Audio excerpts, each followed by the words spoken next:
काल निखिल वाघेंच्या गाडीवरती दगडफेक करण्यात आल्याचा आरोप महाविकास आघाडीकडून करण्यात आला। निर्भय बनूच्या सभेला जात असताना हा सगळा प्रकार जो आहे तो घडलेला होता। मात्र या संपूर्ण प्रकरणामध्ये राष्ट्रवादी काँग्रेस शरदचंद्र पवार गटाच्या कार्यकर्ते जे आहेत त्या सुद्धा जखमी झालेल्या होत्या। महिलांवरती मारहाण करण्याचा आरोप जो आहे तो करण्यात येतो आणि बालगंधर्व चौकामध्ये थोड्याच वेळात आंदोलन पार पडते। मात्र आपण पाहतोय की पोलिसांचा मोठा बंदोबस्त जो आहे तो बालगंधर्व चौकामध्ये तैनात करण्यात आलेला आहे। कालचा जो प्रकार घडला त्यानंतर खरं तर पोलिसांकडून खबरदारी घेतली जाते। अगदी थोड्याच वेळात शहराध्यक्ष प्रशांत जगताप यांच्या नेतृत्वाखाली आंदोलन जे आहे ते सुरू होत आहे आणि कार्यकर्ते जे आहेत ते आता बालगंधर्व चौकात जमायला सुरुवात झालेली आहे। दादा, कालचा जो प्रकार घडला तो ठरवून करण्यात आला? 100% ठरवून करण्यात आला होता। मी या प्रसंगाला सामोरं गेलेलो आहे, कारण की मी आणि माझे कार्यकर्ते हे निखिल वागळे साहेबांना त्या गर्दीतून काढत होतो किंवा त्यांना संरक्षण देत आम्ही तिथं आणत होतो। जसं भाजपच्या आणि एकूणच महायुतीतल्या तिन्ही पक्षांनी त्यांच्यावर हल्ला चालू केला त्यावेळेस मी साक्षीदार होतो। आम्हालाही मारहाण करण्याचा प्रयत्न झाला, पण मी या ठिकाणी राजकीय कार्यकर्ता म्हणून 27 वर्ष पुण्यामध्ये आहे। मी या ठिकाणी जबाबदारीने सांगू इच्छितो, काल निखिल वागळे साहेबांचा मर्डर्स करण्याचा या सगळ्यांचा प्रयत्न होता। ज्या पद्धतीने 100 लोकांच्या हातात विटा होत्या, एक विट मारल्यानंतर त्या काचा फोडल्यानंतर पण सातत्याने त्या गाडीमध्ये नका दगड मारली जात होती किंवा विटा मारल्या जात होत्या। हे कुठेतरी पुणेकरांना शोभनीय नाही। पुणेकरांनी याच्यासाठी काय महायुतीचा नका या संदर्भामध्ये चॉईस केलेलं नाही। पोलिसांना या घटनेची कल्पना होती, ज्या पद्धतीने इशारा देण्यात आलेला होता, पोलिसांनी अधिकची खबरदारी घेणं गरजेचं होतं असं 100% पोलिसांनी काळजी घेण्याची गरज होतं। ज्यावेळेस मी त्या साने गुरुजी भवनला कार्यक्रमाच्या ठिकाणी होतो, मला पहिला कॉल आला आमच्या कार्यकर्त्याचे की दादा हल्ले चालू झालेत।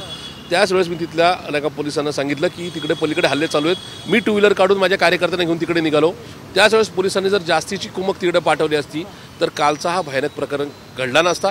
मला पुणे पोलिसांना काही दोष द्यायचा नाही, पण इथून पुढे पुणे पोलिसांनी महायुतीतल्या राजकारणामध्ये किंवा या राज्याच्या सरकारचं किती ऐकायचं हे सुद्धा ठरवलं पाहिजे, कारण पोलिसांची छबी ही सरकार व्यतिरिक्त असते। फडणवीसांनी कारवाई करावी असं 100% जर देवेंद्र फडणवीसांच्या चेहऱ्याकडे बघून पुणेकरांनी 100 नगरसेवक 8 आमदारांनी खासदार निवडून दिला असेल तर हे देवेंद्र फडणवीस पुण्याला गुंडांची टोळी किंवा गुंडांची सिटी तयार करतात का, हा प्रश्न पुणेकर देवेंद्र फडणवीसांना विचारतात। पालकमंत्री अजितदादा पवार आहेत, अजितदादा पवार स्पष्ट बोलतात, बेधडक बोलतात असं सातत्यानं सांगितलं जातं। तुम्ही सुद्धा काम केलेलं आहे त्यांच्याबरोबर।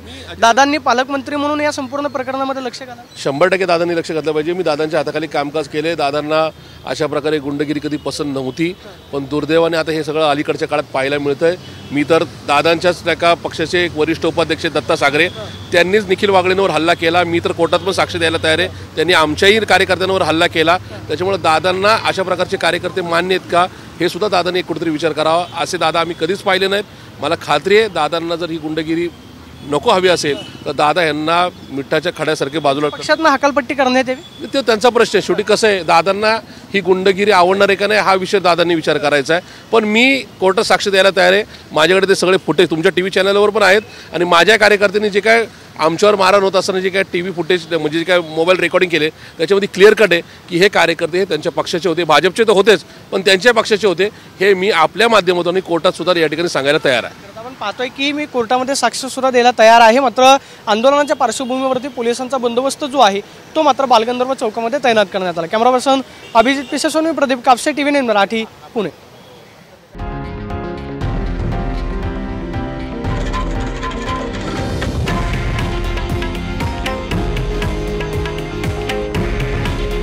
हे आहे देशातील नंबर 1 न्यूज नेटवर्क आणि आपण पाहत आहात TV9 मराठी। काळजी तुमची, हित महाराष्ट्राचं।